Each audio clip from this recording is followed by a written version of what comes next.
dos primórdios à contemporaneidade da arte marcial chinesa, o Suai Zhao, em tela. Professor, deixa eu ocultar aqui para ficar mais fácil. O professor aqui, eu vou falar um pouco do currículo dele.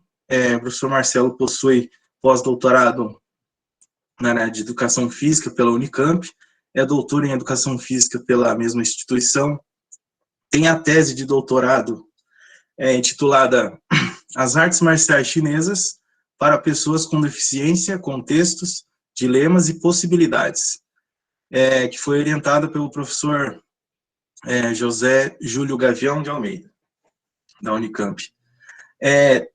Ele passou por algumas experiências na China, né, fazendo visitas técnicas em algumas universidades de lá. Em algumas dessas ocasiões, o professor foi coletar dados para o doutorado.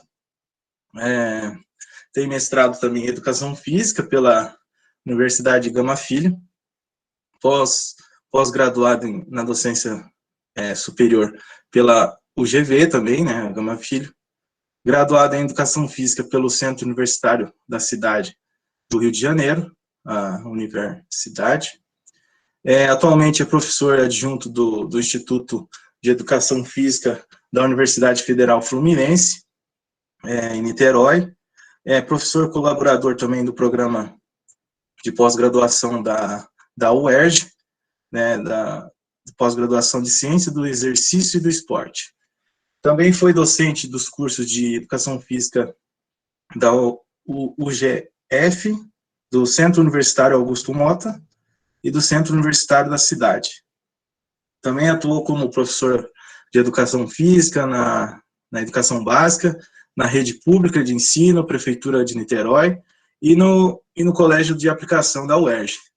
É líder do Centro de Estudos de Pesquisa em Lutas, Artes Marciais e Esportes de Combate da Universidade Fluminense, da Federal Fluminense, e também é membro do Núcleo de Estudos e Pesquisas em Lutas e Esportes de Combate da Universidade Federal do Pará. Desenvolve pesquisas na área de pedagogia das lutas, formação de professores, educação física escolar e atividade motora adaptada. Então, ao longo analisando assim a experiência do professor, principalmente analisando seu currículo acadêmico, eu percebi que tem uma série de trabalhos, majoritariamente de artes marciais chinesas. É claro que entra também em partes de pedagogia do esporte e tal. O professor, ele tem 7 livros lançados, né, 10 capítulos de livros escritos e 46 artigos científicos publicados. Também possui um canal no YouTube, então para quem quiser depois acessar e tiver curiosidade, com várias matérias, assim, seja falando do esporte enquanto fenômeno, né, do Suai Zhao e de outras modalidades, quanto tecnicamente mostrando, através com colegas e tal, algumas técnicas, então, tanto apresentando trabalhos teóricos quanto práticos. Então, essa foi a apresentação. Eu vou parar de compartilhar. Então, eu vou passar, então, a vez aqui para o professor. Quero, primeiramente, também agradecer a resposta aí o convite, né? O convite no sentido de aceitar o convite. E, além do mais, agradecer a presença de todos aqui. Eu acho que já estamos chegando, chegamos na casa dos 20 aqui na sala.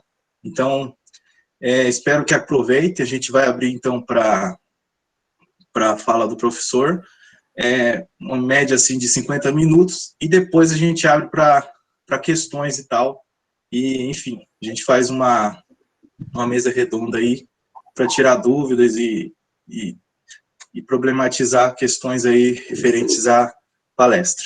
Então, Uma boa palestra a todos aí. Passo a vez para o professor Marcelo Antunes. Opa, boa noite a todos. Obrigado, Marcelo, pelo convite. Eu fiquei muito entusiasmado em estar aqui com você, discutindo principalmente a modalidade que hoje me estimula a continuar praticando depois, né, de já estar dobrando o cabo da Boa Esperança. Então, assim, me manter ativo foi um dos presentes que o Soidial me deu, né? E, obviamente, que é muito prazeroso falar dele, pesquisar sobre ele e estar inserido no meio acadêmico, tendo essa oportunidade. E oportunidade de dialogar com professores, com aficionados das artes marciais, enfim, é um prazer estar aqui, em resumo, né? Obrigado pela oportunidade. O Soidial, ele é uma modalidade desconhecida para muitos mesmo. O que você chamou a atenção é importante e, de repente, eu preparei uns slides para falar, mas aí eu me dei conta agora que muita gente talvez nunca tenha visto uma luta de Soidial, né? Não tenha nem noção do que essa modalidade é. E aí eu catei aqui rapidamente no computador, achei uma luta num campeonato profissional em Pequim em 2005. Obviamente que é um campeonato com lutadores de alto nível, né? Então dá para ter uma noção do jogo, né? Como é a dinâmica. E se vocês me permitem, eu vou exibir ele aqui para vocês, mas é rapidinho, eu acho que 3 minutos e meio. Pode ser, Marcelo? Fique à vontade, professor. Eu só vou pedir para os demais da sala para desligar o microfone ao longo da apresentação, assim daí a gente fica mais tranquilo e aproveita melhor a fala. Fique à vontade, professor, você que manda aí. Oh, não mando nada. Eu obedeço bem. Vamos lá.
Bom, pessoal, acabou a luta, né? Puderam perceber que é uma modalidade extremamente dinâmica, né? E aí vou deixar as perguntas para o final, tá? Porque agora eu vou compartilhar com vocês o meu roteirinho de palestra aí, para eu não me perder, porque eu tenho a mania de falar demais e viajar muito, então eu uso o slide para me manter no eixo, né?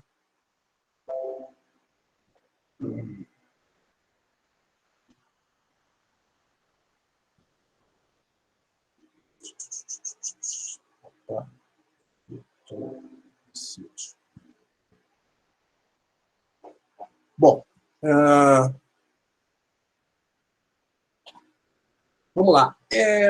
Para falar um pouco do Suadial, eu precisei pensar um pouco sobre que caminhos que eu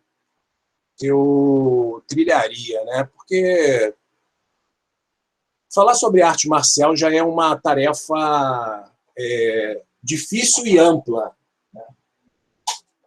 Eu posso abordar o Suadial ou qualquer outra arte marcial diferentes pontos de vista, né? Diferentes facetas que essas modalidades apresentam, né? Então, assim, eu pensei um pouco de falar da perspectiva histórica, né? Isso é uma discussão que eu tive com o Marcelo, a gente conversou sobre temas, o que seria interessante, e apresentar a modalidade a partir da sua história é uma perspectiva interessante.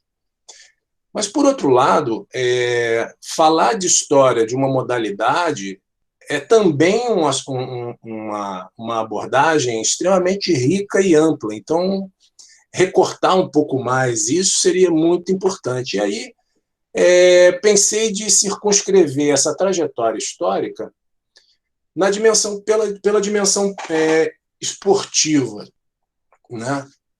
Bom, então vou falar dos primórdios da modalidade na sua dimensão esportiva.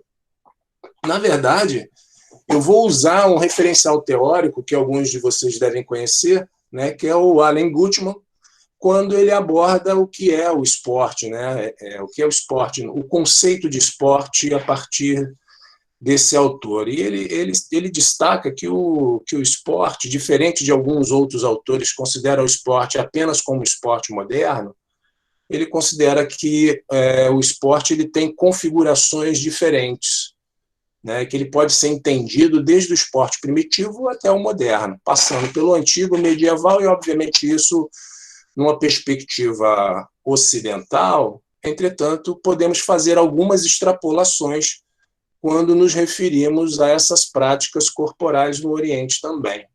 Tá? Então, o que eu vou fazer aqui é usar a perspectiva do Alan Gutman para explorar a história do Suadial dentro da dimensão esportiva, ok? Considerando essa arte marcial apenas pelo seu viés esportivo. Então, vamos lá. A primeira coisa que eu me vi perguntando o que eu ia falar era, o que é o Suadial, na verdade? Muitas pessoas não conhecem ainda essa modalidade, né? Então, como eu coloquei o vídeo um pouco, né, um vídeo de uma luta específica, deu para ter uma ideia, né, de como é essa modalidade, o que ela preconiza efetivamente, né? Mas é interessante pensar que ela vai para além daquela modalidade. Aquela é a forma esportiva mais organizada possível da modalidade, mas essa modalidade tem outros aspectos. Então, em sua base, o Suadial, ele nada mais é do que um estilo de wrestling. A literatura ocidental que trata sobre o wrestling olímpico, né, o wrestling ocidental, considera o Suadial, entre outras formas de wrestling, o wrestling étnico, né, ou folclórico, muitas vezes, dependendo do autor. Mas, na base, é exatamente isso. O wrestling é essa modalidade de agarrar e derrubar o oponente, né? E pensando nas artes marciais, essa forma de combate ela é uma das mais antigas que a gente tem notícia e que aparece em diferentes locais do nosso planeta, né? Bom, enquanto esporte, ele também mantém essa característica, né, de agarrar e derrubar o oponente, e por conta disso, ele visa a pontuação maior, né, pensando em termos de pontuação e de competição, a maior pontuação sempre é quando eu derrubo o oponente e fico em pé, me mantenho equilibrado, ou seja, o oponente cai ao solo e eu fico em pé, né? Então essa é a dinâmica melhor do Suadial. Obviamente eu tenho técnicas de sacrifício, né? Obviamente eu tenho pontuações para essas técnicas e muitas vezes pontuações quando eu caio junto com o meu oponente, né? E, obviamente, o Suadial ele é também considerado uma arte marcial antiga da China. Na verdade, o Suadial é considerado a primeira arte marcial desarmada da civilização chinesa. A gente vai ver um pouco isso, porque é a partir daí que surge toda a sua trajetória, né? Não tem como falar da dimensão esportiva do Shuai Jiao sem iniciar pela sua própria origem, que é marcial. Bom, antes de continuar, né, nessa perspectiva de apresentar a modalidade, eu preparei para vocês aqui um slide que demonstra especificamente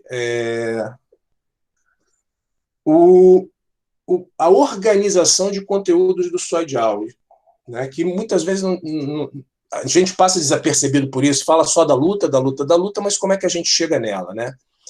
Então, num primeiro momento, eu tenho os elementos básicos para a prática. O que engloba esses elementos?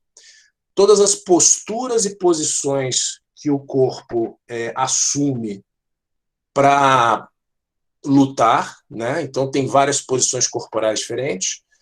A esgrima de mão, né, eu estou trazendo para a linguagem mais conhecida, né, porque eles têm termos específicos para cada coisa dessas. Então, a esgrima de mão, né, esgrimar a pegada, buscar a pegada, as formas de fazer a pegada, as técnicas de deslocamento, de caminhada, as técnicas de amortecimento e rolamento, né? Depois eu tenho um grupo de técnicas, que são as habilidades de mãos vazias, né? Que é como se fosse você repetir um movimento sozinho, um movimento específico similar ao movimento que você faz durante uma projeção. Ou seja, é como se fosse uma mímica da projeção, só que você faz sozinho, sem adversário. Esse treinamento tem um objetivo específico, que é gerar no corpo uma linguagem corporal afeita à forma de derrubar o oponente. Tá? Isso é uma característica muito particular do Shuai Jiao. Depois eu tenho treinamentos com equipamentos, né? Também seguindo essa lógica de aproximar o movimento da projeção, só que utilizando equipamentos para potencializar a velocidade, força explosiva, né, e equilíbrio.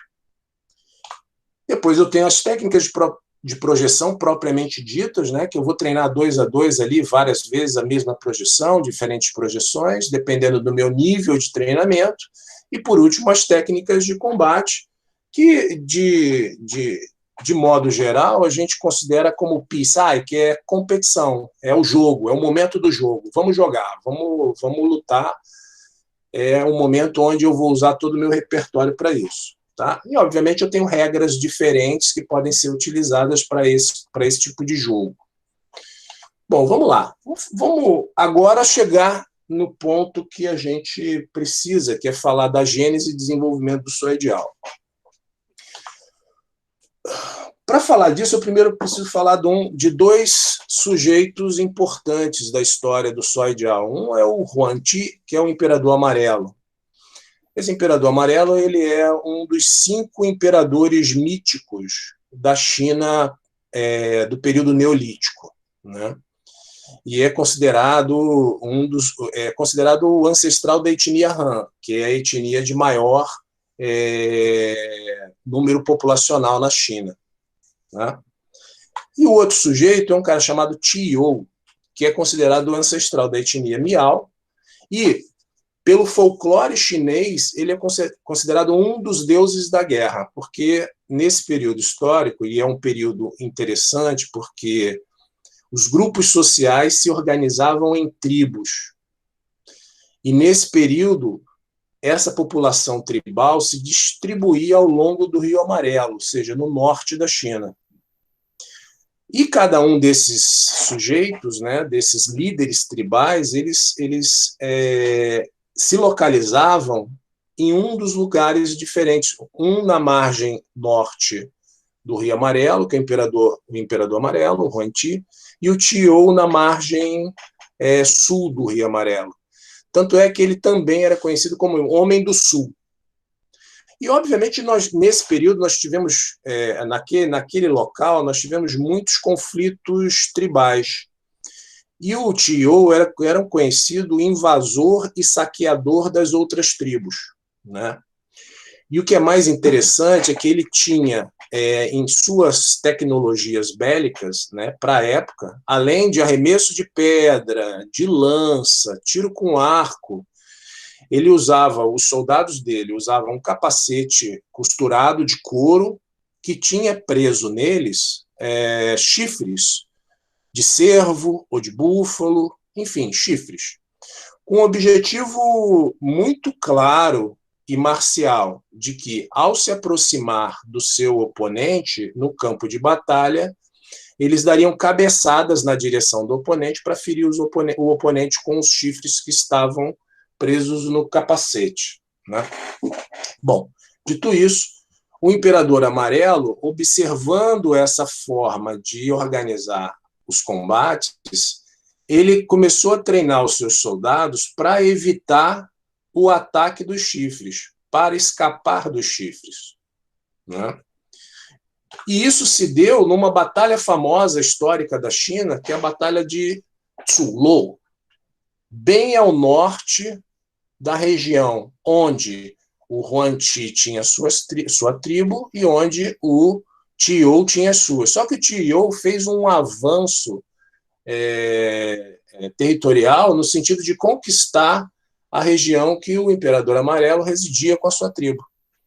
E essa foi uma das 3 batalhas épicas que aconteceram na região, onde, por conta das estratégias de combate pensadas pelo Huangti, não só a parte de combate com armamentos, mas também com essa eficiência de escapar das chifradas do Tiyou. Essa batalha foi vencida pelo Imperador Amarelo e o Tiyou foi forçado a migrar para o sul da China, mais para o sul da China, né? Obviamente, Tiyou morreu nessa batalha e quem conseguiu escapar foram os filhos deles que se instalaram na área da região das 3 tribos da etnia Miao aqui, né? Por isso a referência à etnia Miao para os descendentes do Tiyou. Bom, em função dessa batalha, da vitória dessa batalha, anualmente se fazia uma comemoração, né, por conta da unificação das tribos e da vitória sobre o deus da guerra.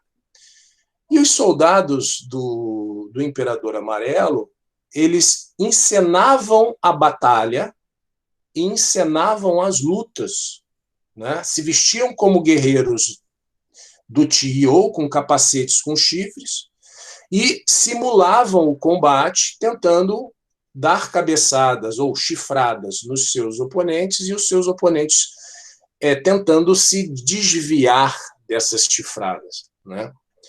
E isso ocorria anualmente e a cada ano os soldados treinavam mais as habilidades de, no final das contas, esgrimar os chifres, né? Impedir que os chifres os atingissem. Bom, por conta disso, obviamente, nesse período eu tenho o Suaijiao ainda com o seu primeiro nome, que é Jiaoji. Jiaoji significa, numa tradução contextual, bloquear os chifres, impedir as chifradas ou dominar as chifradas. E isso se tornou uma dança militar / dramatização da batalha, porque as coisas estavam intimamente ligadas.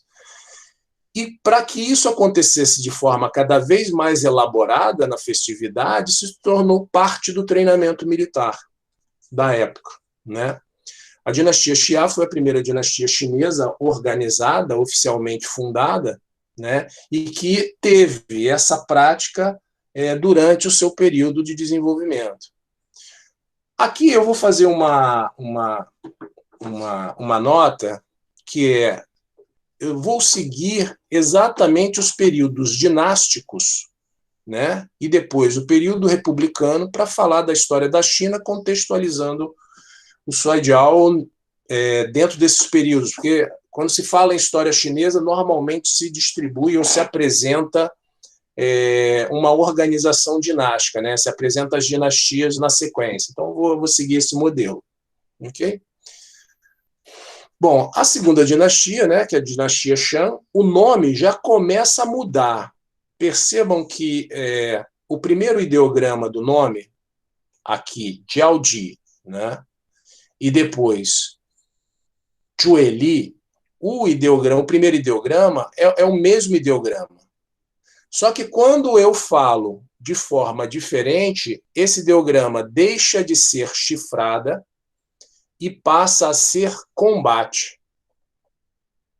Então, esse conjunto de palavras, ele representa uma evolução da dança militar e quer dizer força de luta, força de combate. Ainda nesse período, o Suaijiao, ele se mantém como treinamento militar, mas ele ganha uma dimensão esportiva dentro do contexto militar, né? Então, é a primeira vez que ele se manifesta como esporte, e aí, utilizando o conceito de esporte do Gutmann, né, esse é o esporte primitivo que ele chama. Ok? Bom, na dinastia seguinte, o termo de Suaijiao, ele transita entre Jiaoli e Jueli, né? Ele assume as duas palavras dependendo do contexto.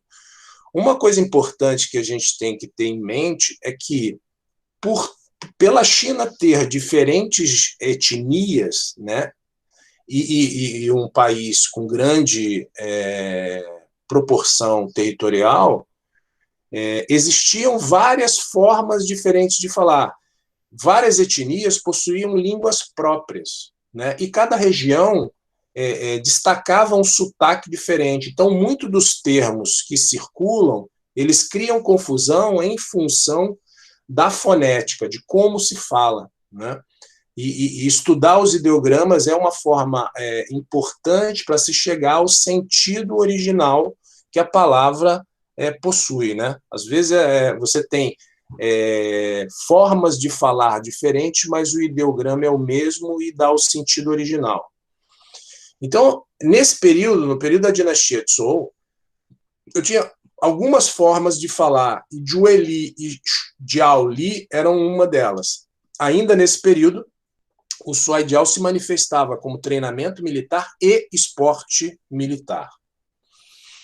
Eu coloco aqui esse termo, Shoubo, porque ele é o primeiro termo que surge diferente de Suaijiao para circunscrever as técnicas de combate usando socos e chutes. E essa forma de combate, ela não nasce, como muitos pensam, do Suaijiao. Ela tem uma gênese independente. E ela surge no final do período Zhou, né, da dinastia Zhou, especificamente durante o período dos estados combatentes. Tá? Então, as técnicas de combate mão desarmada que usam socos e chutes na China surgem nesse período histórico, que é posterior ao surgimento do Suaijiao, tá? E possuem gêneses diferentes. Outra informação importante, né, é que, nesse período histórico, que começa na dinastia Xia e prossegue até o período dos estados combatentes, as técnicas militares de guerra eram chamadas de Jiji, esse nomezinho aqui, né? E nessas técnicas eram só utilizadas as armas armas militares, como espadas, lanças, arcos e flechas, tá? Machados, e não incluíam as técnicas de combate de mão desarmadas, como Suaijiao ou Shoubo. Essa mescla, essa aproximação se deu em períodos posteriores, principalmente durante a dinastia Qin e Han, tá? A gente vai falar mais para frente. Mas percebam que o Suaijiao, em sua gênese, ele é anterior ao surgimento das técnicas de combate de soco e chute. Bom, durante a dinastia Qin, que foi um período de unificação da China, né, o Suaijiao ganha caráter exclusivamente de esporte militar, destacadamente, na verdade, de esporte militar. Não exclusivamente, porque eu estou deixando de lado algumas dimensões do Suaijiao, senão a gente não vai conseguir dar conta hoje, né? Bom, Ainda nesse período, o Suaijiao volta a ter o nome de Jiaoji, que é o nome mais conhecido no período. Posteriormente, na dinastia Han, o nome continua o mesmo, mas aí eu começo a ter uma pequena modificação de contexto e de sentido que se dá ao Suaijiao.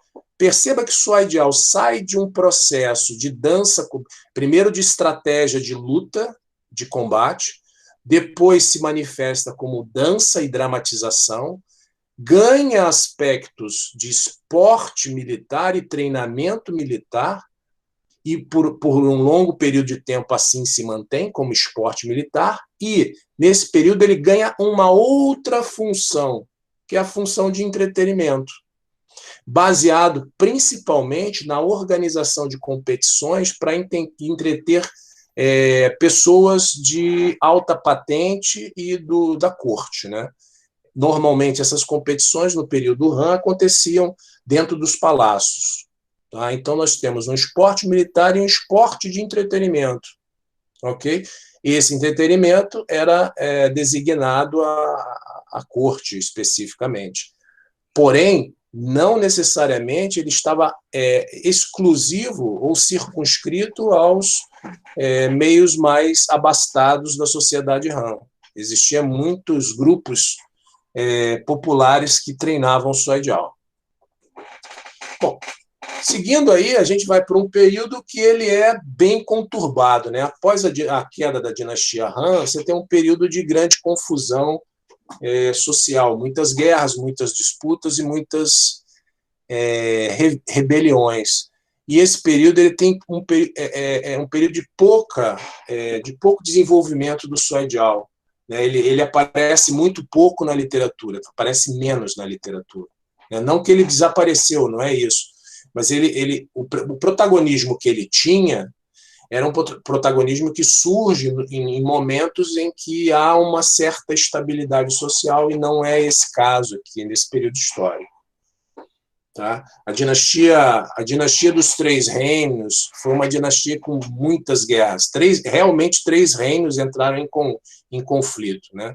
E daí você tem dinastias posteriores que tentam uma organização. Entretanto, o período de unificação foi o período da dinastia Sui. E aí você tem um reinício, né? Ou seja, se tem um período histórico equilibrado, de equilíbrio social, e posteriormente um grande período de desenvolvimento da China, inclusive no comércio. É nesse período que a China aprofunda suas relações, por exemplo, com a Coreia, com a península coreana, né, na verdade, com o Japão.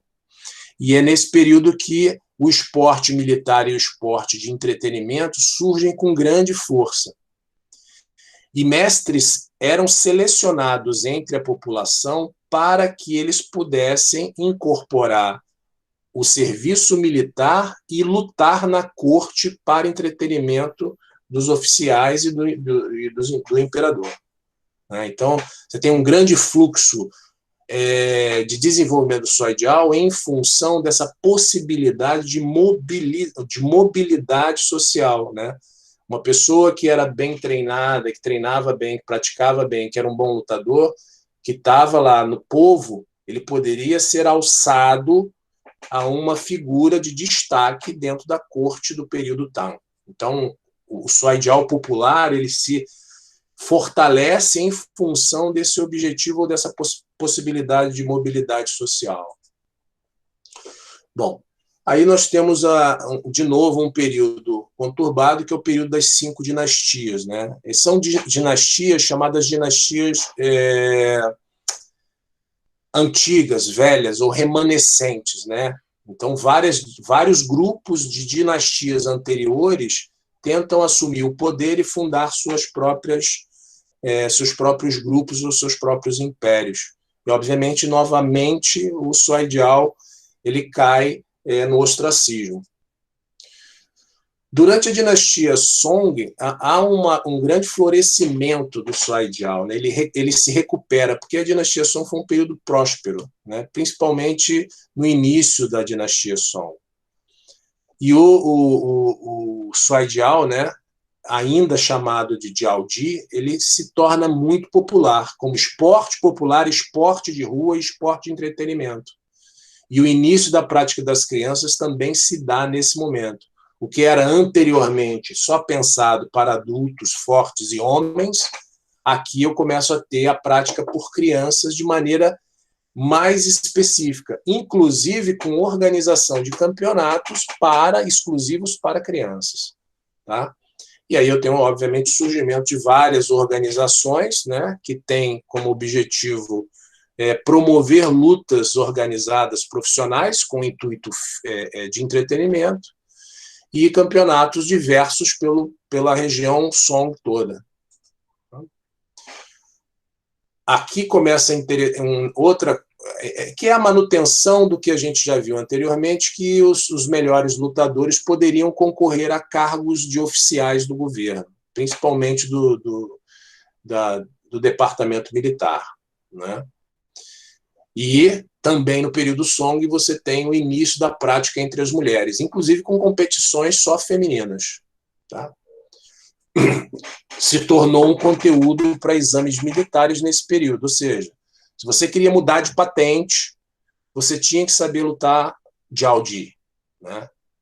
Então, apesar do esporte continuar como esporte, ele ganha novas conformações e novas funções dentro da dinâmica social. Obviamente, pensando na questão de que o Bourdieu chama de princípio de apropriação social. Cada grupo social se apropriava do sua ideal na medida do seu interesse e da sua subjetividade. Então, ele começa a ganhar contornos diferentes. Né? Bom, agora a gente começa a entrar num período de grande desenvolvimento do sua ideal, porque eu começo a ter intercâmbio entre o sua ideal chinês e o sua ideal das estepes, sua ideal mongol. Então, durante a dinastia Liao, né, que é uma dinastia de um povo nômade do norte da Ásia, né, do nordeste da Ásia, perdão, né, eu tenho a prática do sua ideal herdada dos mongóis e desenvolvidas por esse povo, né, o povo Liao, e que em sua dominação do norte da China, no período, houve uma grande troca, um grande intercâmbio técnico entre o Suaijiao dos nômades e o Suaijiao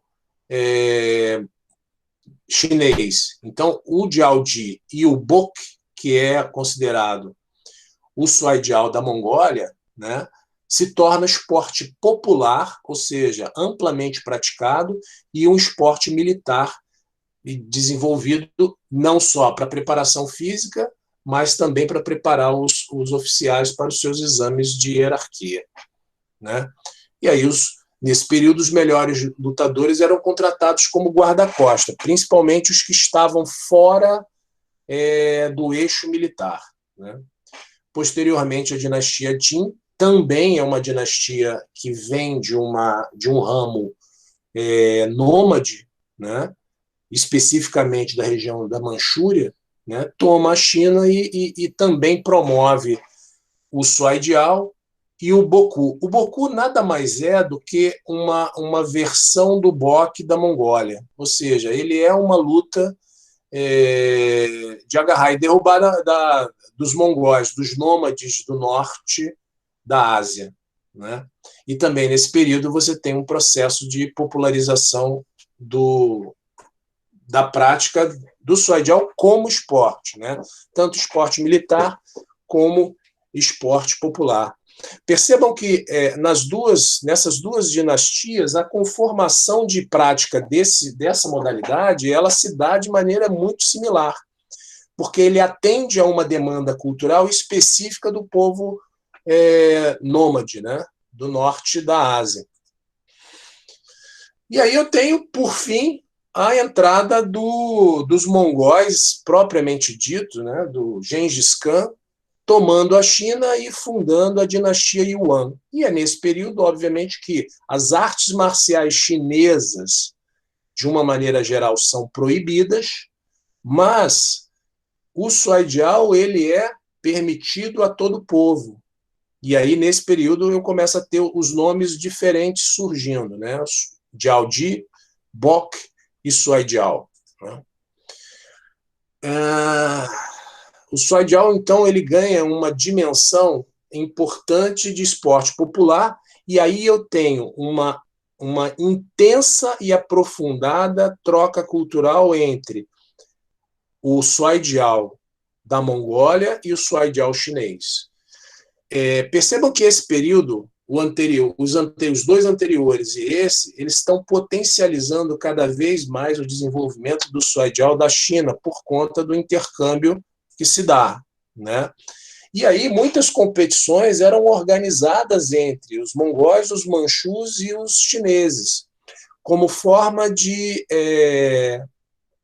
estratégia diplomática entre os povos, tá? Para que eles pudessem manter o diálogo a partir do Suai Jiao, né? Como ponto de convergência. Posteriormente, eu tenho a queda dos mongóis na China, né? Com a ascensão da dinastia Ming, e o Suai Jiao se torna realmente um esporte popular para entretenimento, sem muitos destaques militares nesse período.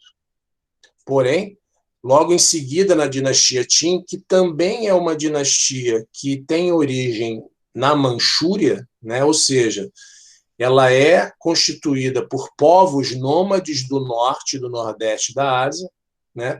O Suai Jiao volta a ganhar importância significativa, tanto como esporte popular, como era anteriormente, mas também nas dimensões militares, né, e de prática esportiva. Assim como as anteriores, né, as dinastias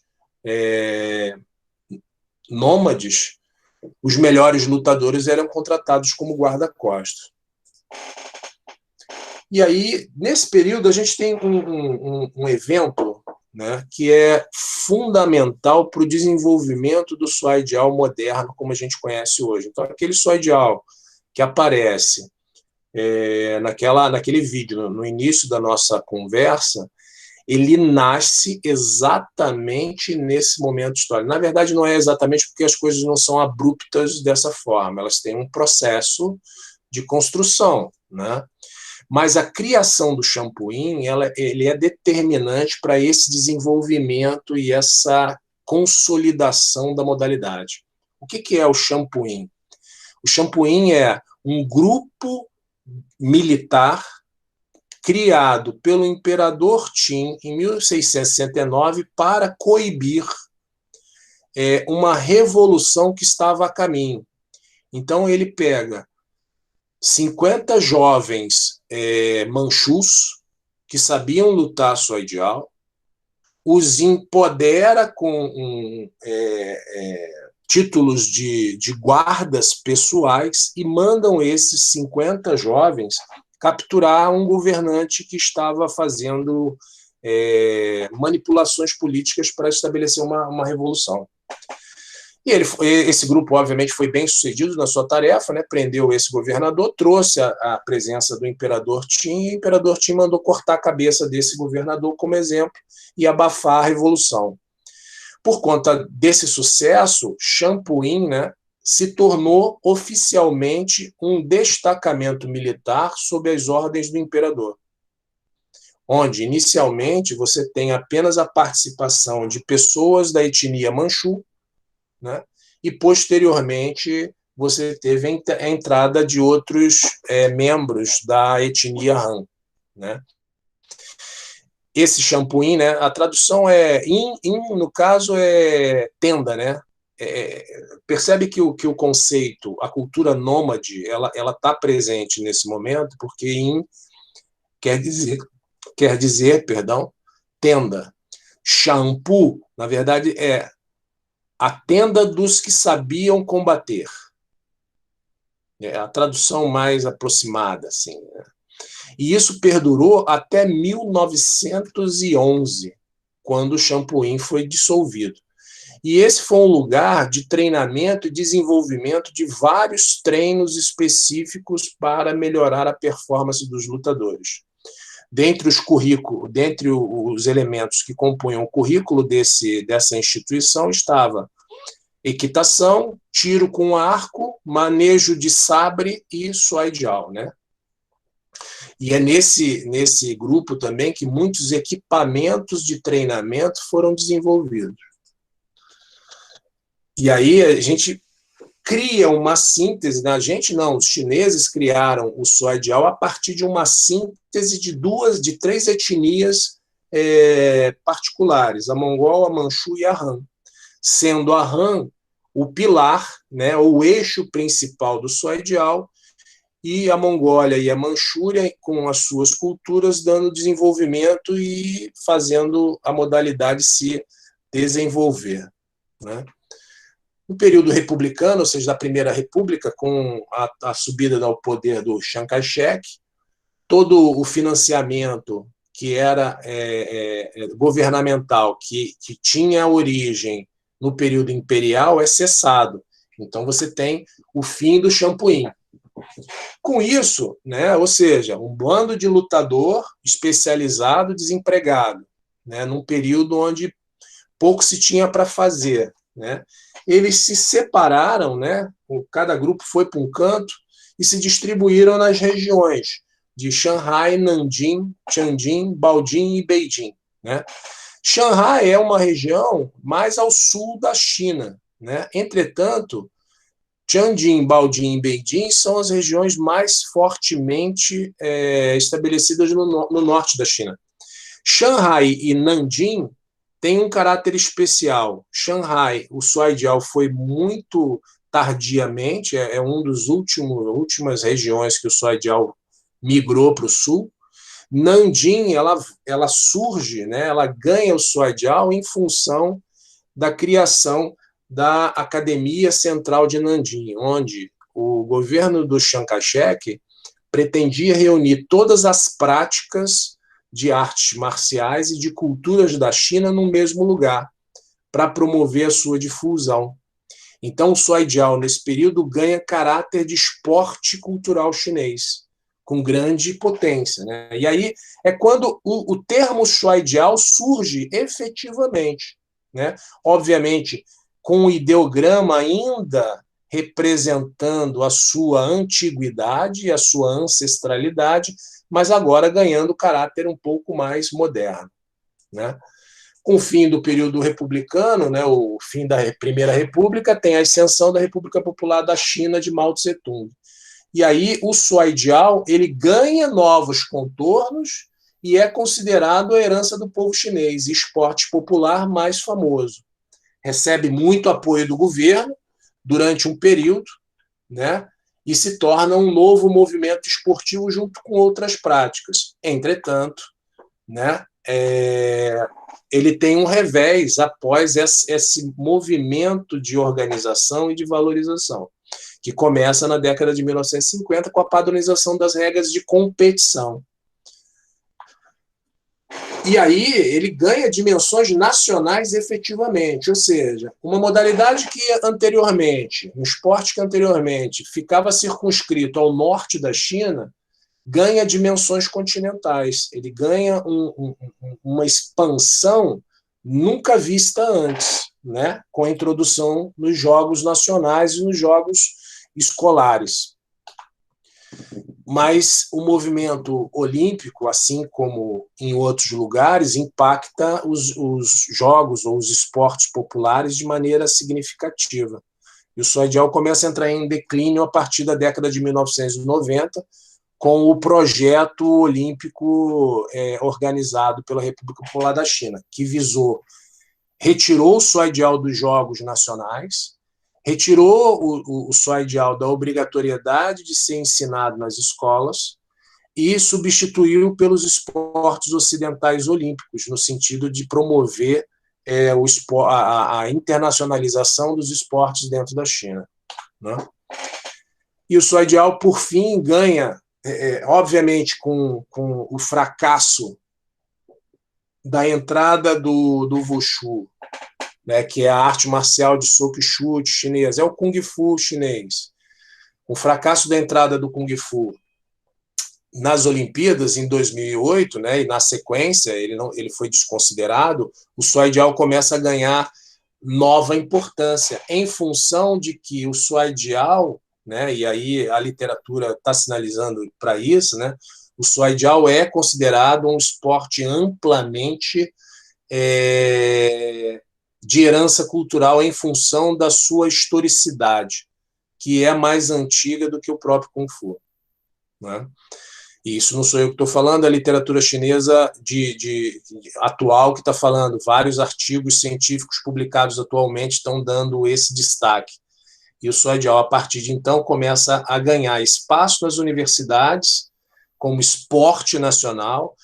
Ele entra novamente para os jogos nacionais, né, e começa a ser novamente obrigatório o seu ensino em diversas escolas e regiões do país, né? Bom, pessoal, esse foi uma rápida apresentação, está aí algumas referências, vocês vão poder pegá-las no vídeo depois, com calma, né? Referências que eu usei para pensar essa apresentação. E obrigado, está aí meus contatos, então, o site, enfim. Fico à disposição de vocês agora para perguntas. Deixa eu sair aqui. Opa, obrigado pela apresentação, professor. Enfim, assim, como o professor falou, vamos abrir para perguntas. Alguém tem alguma questão para direcionar aí, referente à palestra de hoje e tal? Pode escrever, pode abrir o áudio. Acho que tem... Pedro, pode, se você quiser já falar pelo áudio mesmo, para facilitar? Fica à vontade aí. O Pedro, ele terminou recentemente o mestrado na Escola de Educação Física e Esporte da USP. Fica à vontade aí. Obrigado, parabéns, Marcelo.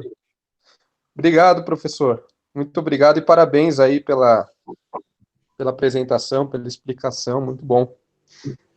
Eu, na verdade, tenho duas perguntas, eu não sei se vale colocar as duas, uma delas é mais fácil. Eu vou começar pela pergunta um pouquinho mais extensa, né? O meu tema, né? O meu tema foi sobre o Wing Chun, né? Que é um sistema de Kung Fu. E nele, daí, lógico, para fundamentar, né, esse trabalho que eu fiz, eu tive que fazer algumas leituras sobre mitologia chinesa.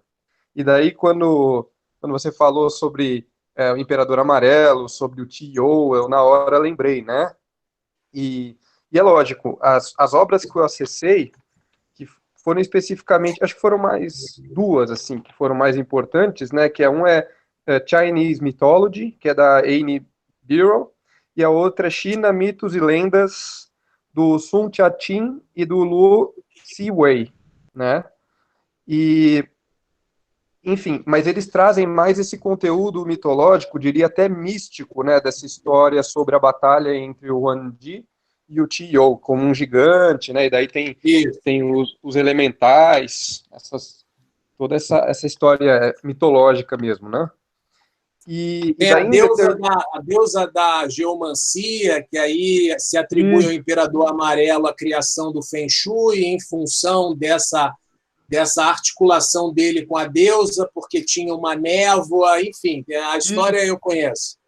Que daí, inclusive, tem o descobrimento da bússola, umas coisas assim.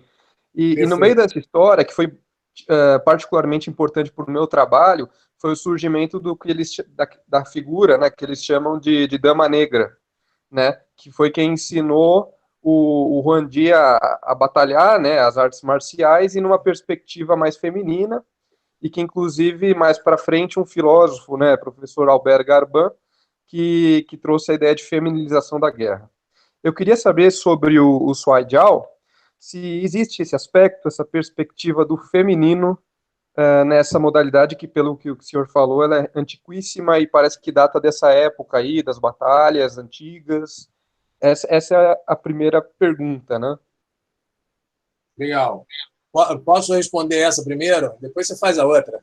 Eu acho melhor, senão fica chato.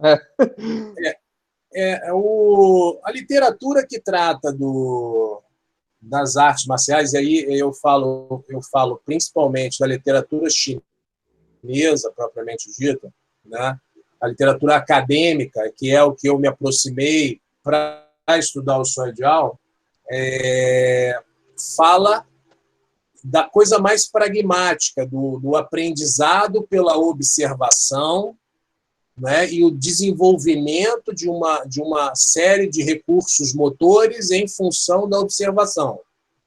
Né? E daí você tem a criação de um modelo de treinamento que visava exclusivamente a esgrimar os chifres, para os caras não serem feridos pelos chifres. Porque ser ferido por um chifre num locus históricos onde a penicilina não existe era um problema seríssimo. Né? Então, a preocupação era muito essa, e uma coisa que a gente tem que perceber é que não é que o Shuai Jiao nasce nesse momento. Na verdade, nasce uma forma de movimentação que, ao longo da história, vai se transformando no Shuai Jiao. Bom, dito isso, né, o aspecto feminino ele não surge, não aparece na literatura que trata desse período histórico especificamente. Obviamente, a gente pode abordar isso contextualmente, pensando que quem escreveu tem um viés mais aberto ou mais fechado, mais conservador ou mais progressista. E, obviamente, que essas coisas vão surgir ou não. Né? Mas existem questões e situações específicas que pontuam a mulher como um elemento importante nas batalhas. E não só nas batalhas, mas na prática do Shuai Jiao, como eu pude apresentar para vocês nos slides. Né? Mas tem uma história interessante, que é a história do porquê que os mongóis começaram a usar colete aberto ou lutar sem colete, né? Sem roupa de cima, sem casaco. Existiu uma filha de um dos líderes tribais que era exímia em lutar Shuai Jiao, e ela se disfarçou e entrou num dos campeonatos e ganhou todos os homens. Posteriormente, se descobriu que ela era mulher, e daí, para impedir que as mulheres participassem desses campeonatos, que tem um certo rigor ritualístico, né, eles começaram a usar coletes abertos. E muitas das vezes usar sem o próprio colete, com o tronco nu, para que as mulheres fossem facilmente identificadas. Então, essa é uma outra história onde as mulheres estavam envolvidas e elas se destacaram na modalidade. Né? Mas a literatura que eu tive acesso, ela sempre está estudando o Shuai Jiao do ponto de vista histórico-antropológico e não místico. Então, eu não tive contato. Eu conheço a história da deusa das 9, não sei o que lá, que eu não lembro o nome agora, e da origem do Feng Shui em relação... No meu primeiro livro, eu falo dessa história um pouco. Eu tenho um livro sobre Shuai Jiao que eu conto essa, eu chamo de história mística, né? A história lendária, o trecho da história lendária. Aí eu uso um pouco essa alegoria.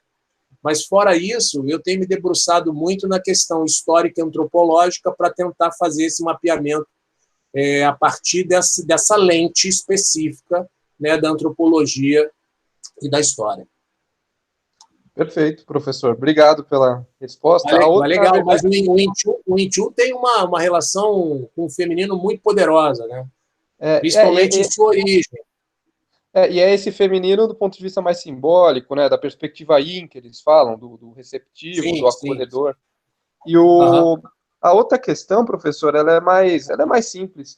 Eu queria saber, por ser uma modalidade tão antiga, né? Assim, se outras, se existiu algum desdobramento e se atualmente existem artes marciais, por exemplo, no Japão ou em outros locais, que sabe-se que derivam ou têm influência, inspiração do Shuai Jiao. O que se tem de perspectiva, né, de desdobramentos possíveis, são as lutas étnicas chinesas. Por exemplo, você tem lutas no norte da China e na Península Coreana que tiveram influência direta do Shuaijiao e do Shuaijiao mongol e do Shuaijiao chinês. Então, é uma modalidade chamada Sirium. É uma modalidade que é lutada num terreno de areia. Cada lutador amarra uma faixa na cintura e na perna, e a luta começa com os lutadores agarrados nessa faixa. Né? E, obviamente, isso limita muito as técnicas, mas ela acontece dessa forma, e ela não é a única. Né? Existem outras etnias que possuem lutas parecidas, né? Que têm a sua influência a partir do Shuaijiao mongol, do Shuaijiao manchu e do Shuaijiao chinês. Outra referência que se tem de desdobramento, mas é um ponto ainda nebuloso, né, por uma série de questões, é a influência do Shuaijiao a partir do período Tang, né, na fundação da escola Kitoryu de Jujutsu. Interessante. A escola Kitoryu de Jujutsu ela é uma escola que tem predominantemente técnicas de projeção. Né? Uhum. E o Jigoro Kano treinou essa técnica, treinou nessa escola. Ele próprio, junto com um inglês chamado Lindsley, escreveram um texto que cita essa conexão entre uma prática de arte marcial chinesa de projeção com a fundação da escola Kitoryu. Isso é um documento de 1800 e alguma coisa que está disponível na net, inclusive dentro do site de um judô. Agora não me lembro exatamente onde está, mas, enfim, esse documento está lá. E outros documentos citam isso. Né? Tem várias versões da criação do judô e das escolas de Jujutsu, mas se a gente pensar que o Jujutsu, no início do período Edo, né, ele tem por volta de 150 rios diferentes, né, de escolas diferentes de Jujutsu, né, uma delas sofreu influência. E dessas antigas, né, 5 são consideradas o Koryo-ryu, né, escolas antigas de Jujutsu. E aí a referência da Kitoryu como uma escola que teve influência dos chineses é muito forte. Inclusive, um dos pesquisadores de arte marcial japonesa proeminentes, que é o Mol, ele cita esse desenvolvimento e essa conexão possível. Né? É óbvio que isso é uma conexão que requer aí um aprofundamento de estudos mais significativos e que demandam também não só o aprendizado da língua japonesa, mas também o aprendizado da língua chinesa para você poder fazer inferências. Né? Não estou nessa, estou fora, é muito trabalho, não dou conta. Mas foi ótimo, professor. A explicação que fala sobre isso. Não, muito interessante. Obrigado, viu, professor, pela resposta. Legal, Pedro. Obrigado eu pela pergunta, pô. Certo. O Newton aqui, Itokazu, ele pode falar, Newton. Boa noite, professor Marcelo. Antes de mais nada, e Marcelo também, eu gostei muito, né, do convite. E aí, aproveitando, né, porque eu fiquei nessa dúvida, eu não sou especialista em nada, sou um curioso, mas aí você entrou nessas artes marciais étnicas e também na parte da Península Coreana, né, e aí entrou no Japão. E me ocorre que em Okinawa, né, que a gente fala muito da terra do karatê, enfim, a gente tem outras linhas de pesquisa que seja uma arte marcial híbrida, mas mesmo assim o sumo de Okinawa, né, o Shima, ele é muito próximo ao sumo coreano, né, que seria esse que o senhor mencionou, E aí eu queria, assim, o wrestling, né, a luta de mão aberta, quando você entra, ele talvez seja comum, assim, em várias outras culturas, mas teria alguma relação de quando você prende alguém, né, porque o sumo mongol, o sumo coreano e o Okinawa sumo, eles são travados, né, então você já começa segurando. Ele, na verdade, acaba limitando, como o senhor disse, né, o movimento. Seria uma forma mais de impor alguma restrição, algum tipo de regra, ou isso o senhor tem alguma ideia? E um segundo ponto, só para que o senhor falou da dinastia Tang, né? Então, e do judô, né? O interessante é que o ideograma que Okinawa usa bastante em relação à China é o To, né? Que é o Kara, que seria esse Tang, né? Tanto é que a mão chinesa é o Toji, né? Que seria a mão chinesa da dinastia Tang. Então, queria saber se talvez essa questão aí do segurar, né? Porque me parece que o karatê antigo, ele tinha muito essa coisa da mão livre, né? E aí você podia agarrar e projetar também, né? Isso daí é uma especulação ainda, investigação bem amadora que eu faço. Mas eu espero ter contribuído e não atrapalhado, tá, professor? Opa, não, não. Vou tentar responder, né? Sim. São duas questões, né? Eu acho que a primeira questão, a questão da limitação em função da posição de agarre, eu acho que é uma forma de desenvolvimento das modalidades em função do contexto social específico. Para que aquelas modalidades serviam naquele momento para aquele grupo, né? E, obviamente, que quando eu seguro, e aí no Sirium e na modalidade que você falou, de Okinawa eu não conheço, pô, é legal, assim, tá vendo? Já aprendi mais um negócio. Eu acho que é muito, muito para, primeiro, preservar e, segundo, criar uma condição de equidade na prática. E aí, obviamente, me faz pensar que essa manifestação está muito mais para uma manifestação esportiva de jogo popular do que para a arte marcial propriamente dita. E eu estou falando isso em função da minha experiência com os jogos étnicos chineses, né? O mongol ele é mão livre. Ele agarra, mas ele solta. Ele esgrima. Ele pega e solta, pega e joga. É dinâmico, não é parado. O Sirium é parado. Outras modalidades também são paradas.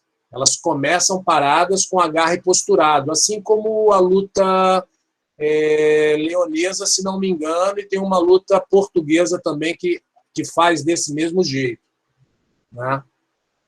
Então, eu acho que está muito na dimensão do esporte popular, folclórico, ritualístico, para atender uma demanda particular da sociedade, e não como manifestação de arte marcial por combate em campo de batalha, né? E aí você tem outras modalidades, né?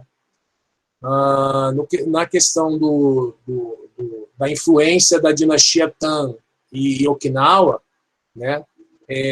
Nesse período histórico que você tem um aprofundamento das relações entre Okinawa e a China, e a própria China e o Japão, nesse período, né? E a mão dos Tang, né, como você falou, é isso mesmo, né? E o ideograma é alterado para vazio em função de um processo de nacionalismo exacerbado que o Japão viveu e que impactou uma série de práticas japonesas, né?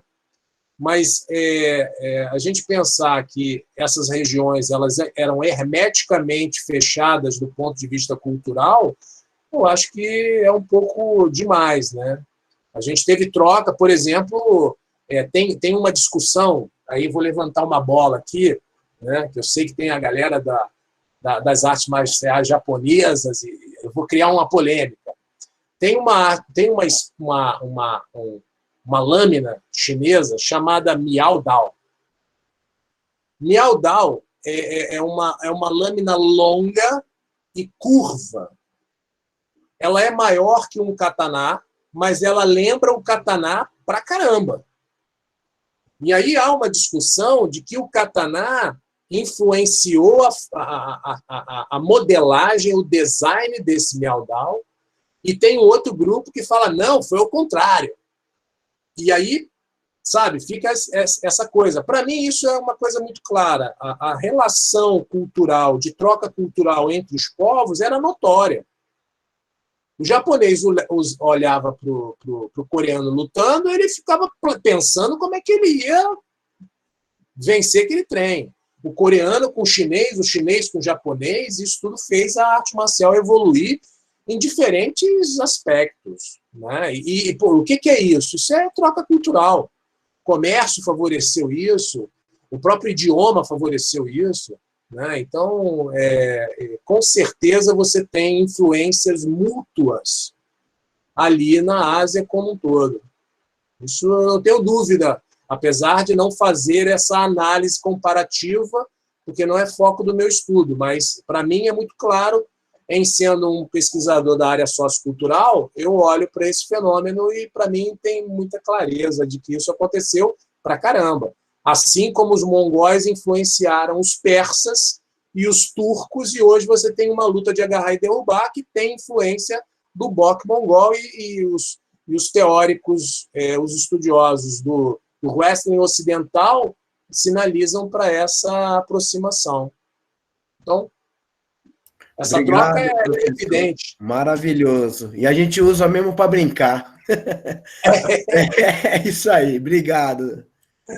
Obrigado, Léo. Professor, como que você está de tempo aí? Não sei se... Porque a gente tem mais um aqui que quer fazer uma pergunta. E, enfim, aí qualquer coisa eu finalizo, ele faz a última pergunta e a gente fecha. Não sei. Como que você está aí? Eu estou preparado para aquelas 2 horas que você disse, né? Bom, então... Eu me preparei para isso. Mas se não tiver mais perguntas, a gente, obviamente, encerra. Tá bom. André Coelho, né? Fica à vontade.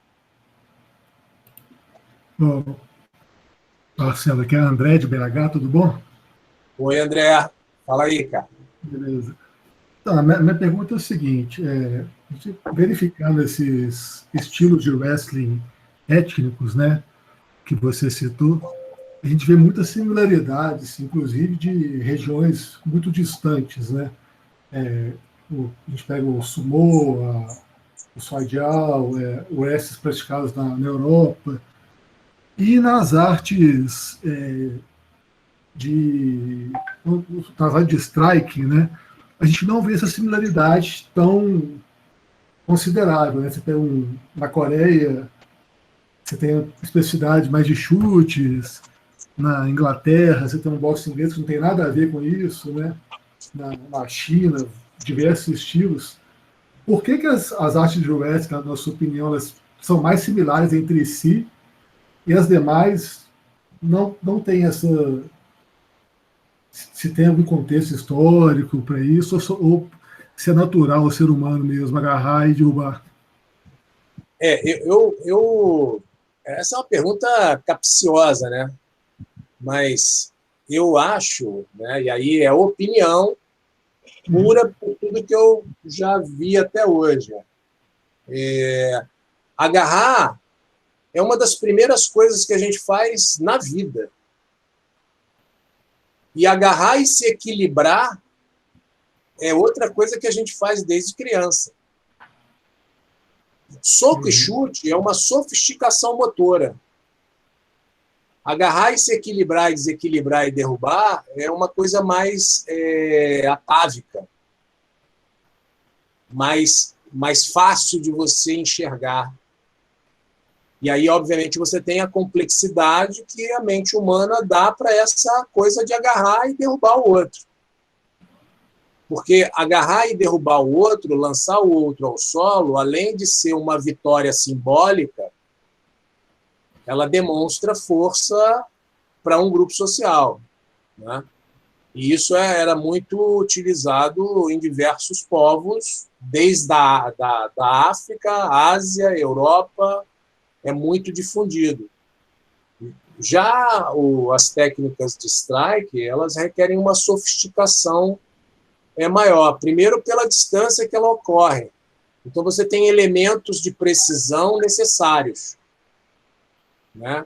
Outra é a questão da envergadura, do alcance, né? Além da precisão, eu tenho que pensar no alcance do meu movimento.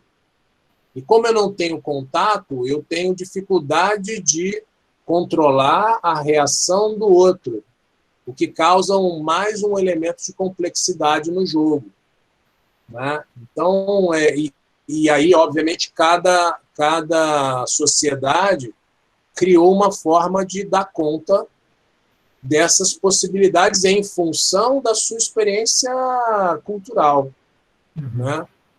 Agarrar uma pessoa e derrubar é uma ação muito mais fácil do que acertar um chute na cabeça de alguém, do ponto de vista motor. Resolução de problema mais intuitiva.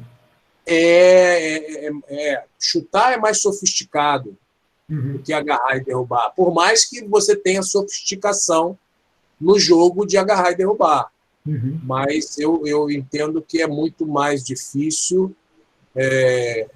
chutar precisamente do que agarrar um objeto, que eu aprendo isso desde que eu ando, desde que eu engatinho, eu vou lá e agarro alguma coisa, né? Eu acho que tem uma questão de atavismo aí, de sofisticação, que trilham caminhos diferentes. Não, perfeito. Mas olha só, é opinião, tá? Não, sei. Tranquilo. Tudo sobre isso, não. Tranquilo. Deixa eu ver aqui. Mais alguém aí fazer alguma questão? Só. Eu tenho uma dúvida rapidinha. Vai lá. O professor Marcelo tinha comentado sobre as 5 escolas antigas de Jujutsu e falou um nome.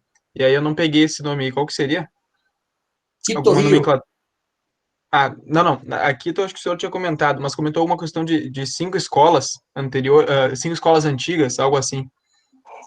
Eu posso sugerir esse livrinho aqui. Já tirei o print aqui. Tá certo. Esse livrinho, cara, ele fala bem disso aí, inclusive apresentando as árvores genealógicas de cada escola. E aí ela fala de Koryo Jujutsu. Koryo é escola antiga, escola clássica. Isso, foi esse nome que o senhor tinha falado aí. Tá, Koryo. Tá. Porque é tanto nome, cara. E aí a minha especialidade é a língua chinesa, não é a japonesa. Então, às vezes, eu paro para pensar um pouco para responder. Tá? Mas esse livro eu indico, é do Sergei Moll. É um cara que ele viveu no Japão, é um estudioso, e ele tem reconhecimento dos japoneses enquanto praticante de Jujutsu e estudioso das artes antigas de Jujutsu. Tá? Vale a pena. Vale a pena. Uma boa literatura. Obrigado. Certo. Mais alguém aí quer fazer uma questão? Bom, se não tem ninguém para fazer, eu vou fazer então, já que... Opa!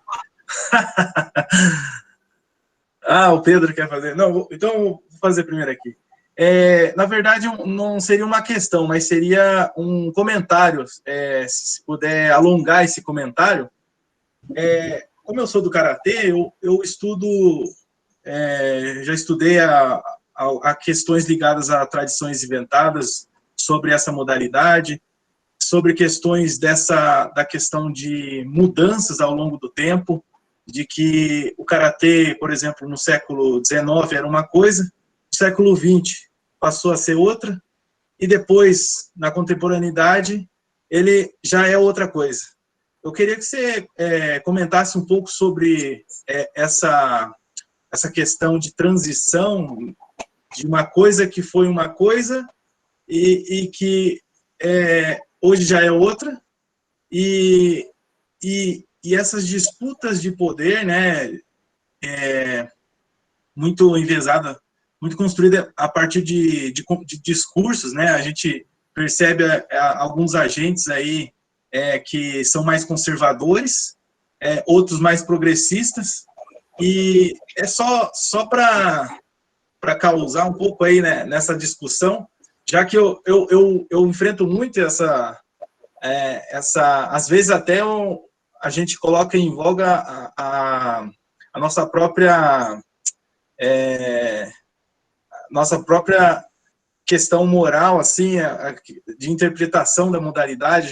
A gente percebe que em certos pontos a gente é um tanto conservador, em outros nem tanto, e, enfim, professor, eu gostaria de só complementar, se pudesse falar um pouco do Soijal e desse processo de imutabilidade, dessa coisa de mudança, de transição. Vai lá. Legal. No Soijal, a gente está vivendo, em função até do meu aprofundamento de estudos, eu estou acompanhando esse tipo de narrativa, né? O tipo da narrativa que quer legitimar pelo vínculo histórico, pela cristalização de uma determinada prática, enfim, né? E eu acho que o Soijal, ele, assim como qualquer cultura, ele passa por processos de desenvolvimento e evolução. E aí a gente tem que entender a evolução não de forma linear, né? Não, melhorou. Aí evoluiu, melhorou. Não, você pode evoluir e piorar. Muitas modalidades evoluíram e desapareceram. Porque a evolução é um processo de adaptação ao contexto, ao ambiente. É uma resposta de determinadas práticas a estímulos externos e mesmo internos, né?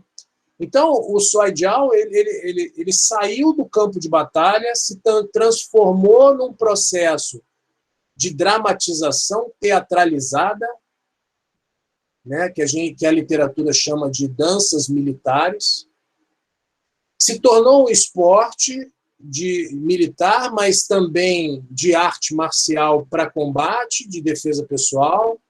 Num determinado momento virou entretenimento, voltou a ser usado como defesa pessoal, mas, enfim, você tem várias possibilidades que vão se abrindo, né, sobre a influência de determinados contextos históricos e de necessidades históricas. Por exemplo, o período de equilíbrio social permite que o Soijal se desenvolva de forma tranquila, sem pressão. Por outro lado, quando você está sobre um contexto de guerra, algumas ações do Soijal não eram necessárias, outras sim. Então você começa a ter um enxugamento daquela expansão para uma coisa mais objetiva e contextual, né? E na verdade, para mim é muito, muito tranquilo, né, de encarar que toda cultura, toda modalidade, seja ela qual for, toda prática corporal, ela passa por processos de transformação. Muito vinculado à função que lhe é dada a partir dos interesses dos grupos sociais que se pretendem praticar aquela modalidade ou aquela atividade, né? O Kung Fu ele tem esse aspecto. Ele é originalmente uma arte marcial de combate, entretanto, ele tem uma dimensão que é a estética. E tem muitos grupos que treinam só a dimensão estética. Não estão preocupados com o combate, estão preocupados com a performance atlética, com a saúde e com a estética. E aí, ao invés de tentar entender que existem manifestações diferentes, mesmo dentro do Kung Fu, o pessoal fica brigando porque o Kung Fu é uma coisa só. Então, se você pratica Kung Fu, você é um lutador feroz, mas você tem a estética plástica fantástica. né? E isso é um conflito de identidade, inclusive, né? Porque não se aceita as funções diferentes, os contextos diferentes, os objetivos diferentes de uma prática que nasceu no campo de batalha. E que não há mais espaço para o campo de batalha. Por quê? Ah, não, mas eu uso para defesa pessoal. Bacana, tudo bem. O cara te aponta uma arma, você vai usar mesmo como defesa pessoal. Você vai tomar a arma porque você treina isso todos os dias, 1000 vezes, 2000 vezes, 3000 vezes. E aí, eu acho que é muito... tem um negócio que é interessante, que o Roger Caillois fala de jogo, né? E ele tem o mimicry, né? Que é uma categoria de jogo, né? O que é o mimicry? É a mimética, é você imitar. Você fazer de conta que é aquilo que você não é realmente. E o mimetismo, ele faz isso, ele te transporta para um locus ideário, ilusório, de que você é aquilo que você não é.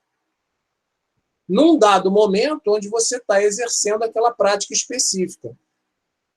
Só que isso causa uma confusão entre o que é real, aplicável e pragmático e o que é apenas uma manifestação cultural que eu posso usufruí-la da maneira que eu quiser. Né? E aí, obviamente, a gente está falando daquele vídeo específico, né, que desencadeou essa conversa, né? E aí eu vou falar para você, aquele sujeito que fala sobre o taekwondo, ele não sabe nada sobre taekwondo. Ele cita o taekwondo de um lugar que ele não faz a menor ideia do que é o taekwondo. E aí falo isso com muita tranquilidade, porque ele não fala coreano, ele não praticou taekwondo, ele não sabe a história do taekwondo, ele não viveu na Coreia, e aí ele usa uma alegoria do matar que não é real naquele taekwondo que foi criado pós Segunda Grande Guerra Mundial. Então, é um cruzamento de informações e de narrativas que elas chegam a ser até, como eu posso dizer, desonestas, para validar uma narrativa do próprio entendimento sobre determinada prática, generalizando principalmente.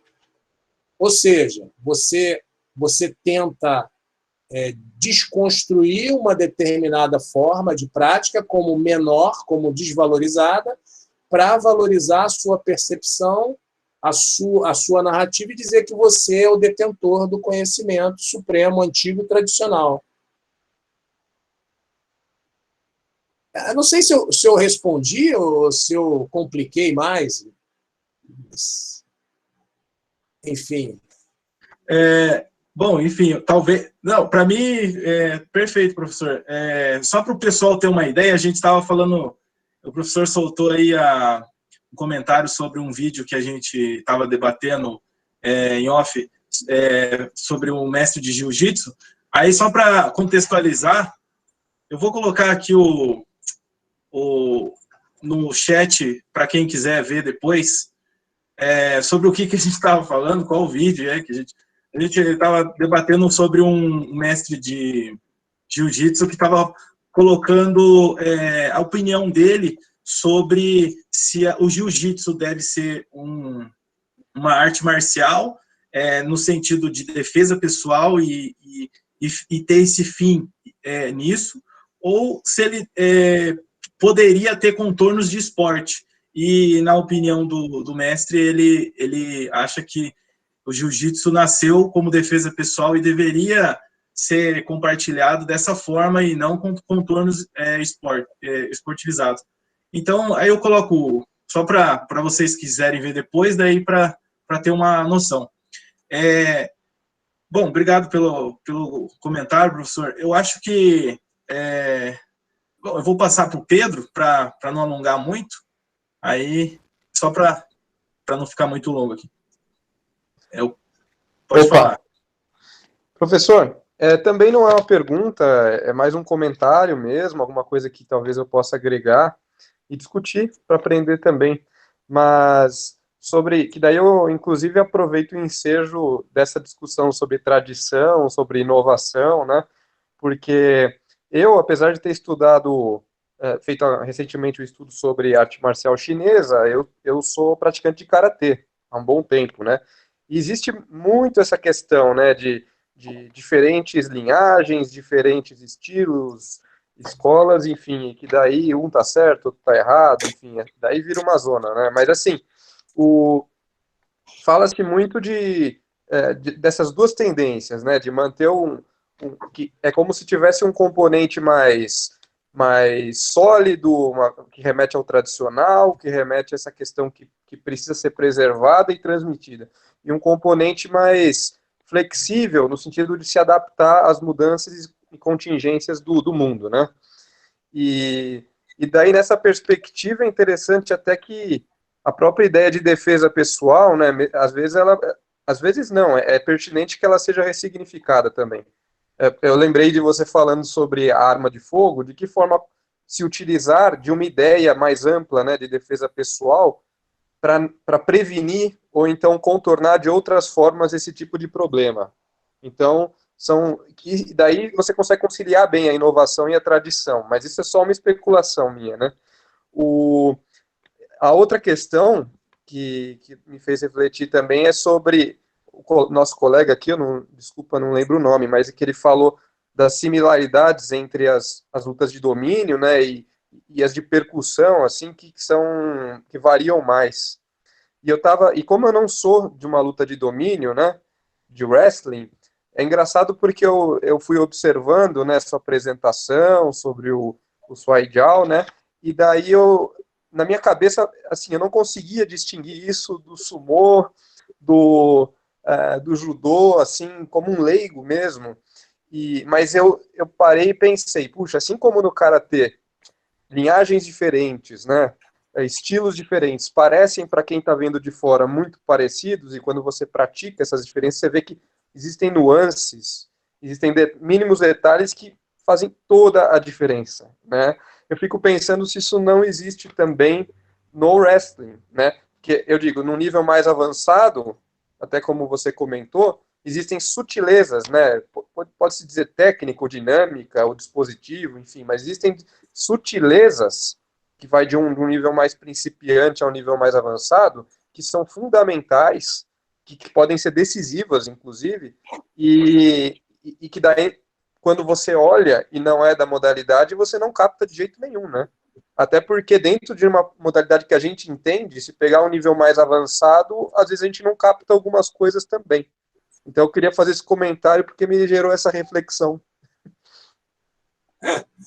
Perfeito, é isso mesmo, né? E muitas dessas sutilezas, elas nascem em resposta a regras que são impostas para que aquela prática possa ser praticada sem que você mate o outro. No momento que você tem um processo de que eu preciso praticar, mas eu não posso matar o outro, eu imponho regras àquela modalidade específica, né? E essas regras elas estão de acordo com o nível civilizatório do grupo que está abraçando aquela prática, né? E essas regras elas mudam a conformação da própria prática da modalidade. Então, assim, dizer que não tem diferença de 100 anos para cá, claro que tem, muita diferença. Muita diferença. E as sutilezas, elas demonstram essa diferença a partir de dentro da modalidade, quando você ganha experiência nela. A própria experiência vai te mostrando a diferença, né? E a sua própria evolução dentro da prática vai te abrindo portas para essas diferenças. Professor, inclusive por isso que eu Eu faço críticas, assim, eu particularmente me incomodo com alguns olhares de generalistas, assim, sobre artes marciais, que falam de todas, mas não que eu acho louvável, assim, estudar e saber de todas, mas quando são muito enfáticos acerca de uma modalidade que nunca praticaram, ou então que nunca seguiram um caminho com um mestre mesmo, né? Ficaram migrando de academia para academia, e daí você cria uma série de fragmentos parciais e desconectos, e acha que consegue elaborar uma realidade, sabe, que dá conta desses fenômenos todos. Eu faço críticas a isso, né? Porque eu sei como é uma trajetória e que o entendimento vem de muito tempo, né? Então, assim, eu acho complicado. Não sei sua opinião sobre isso, mas Eu acho que a gente sabe pouco sobre alguma coisa e sabe nada sobre tudo. perfeito, eu acho isso também. Muito bom, obrigado, viu, professor? Aí. Muito obrigado pelo comentário. Mais alguém aí para lançar uma questão? Senão, vou fechar. Já estamos batendo quase 2 horas de reunião aí, mantendo um coro aí significativo. Começamos com 20, 24, 25, olha só, baixou até, mantemos o 21, os sobreviventes aí. Então, eu vou fechar, então, o professor quiser fazer mais algum comentário, fica à vontade. Eu vou despedir, então, da turma, agradecer aí a palestra, os comentários, a participação do pessoal que fez as questões também, que isso aí é muito relevante, até para trocar figurinhas e tal. Tem muitos aqui, muito provavelmente são de diversas outras modalidades, das artes marciais japonesas, outros fazem outros tipos de luta. Enfim, no mais, eu acho que o encontro, pelo meu posicionamento, valeu a pena. Eu acho que, enfim, encontros assim só promovem mais essa aproximação aí dos pesquisadores. Além do mais, é uma questão que é importante, porque a gente fica muito preso, muitas vezes, aos nossos grupos de pesquisa, ou os nossos amigos, assim, e até passa batido conhecer um outro tipo de autor. Muitas vezes a gente vê algum autor nas nossas citações, mas a gente nem sabe como que é essa pessoa, não sabe como que é, se ele é humorado ou não, se ele se ele é vivo, enfim. Eu acho que esses encontros, assim, dá para ter uma noção e trocar muita figurinha, assim, até se surpreender, né? No mais, eu vou fechar, então, a reunião. Obrigado aí pela participação de todos, como ouvintes, como palestrante.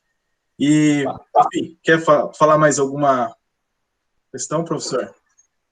Eu quero agradecer, né? É sempre muito bom conversar, dialogar, assim, escutar as perguntas, as provocações, tentar responder em alguma medida. É sempre um jogo interessante, né? Então, eu agradeço a oportunidade de jogar aqui com vocês.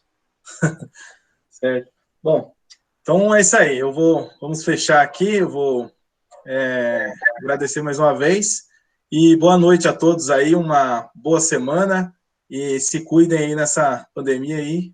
Uma hora acaba essa situação que a gente está passando, enfim. Um abraço e até mais aí. Falou. Falou, gente. Tchau, tchau.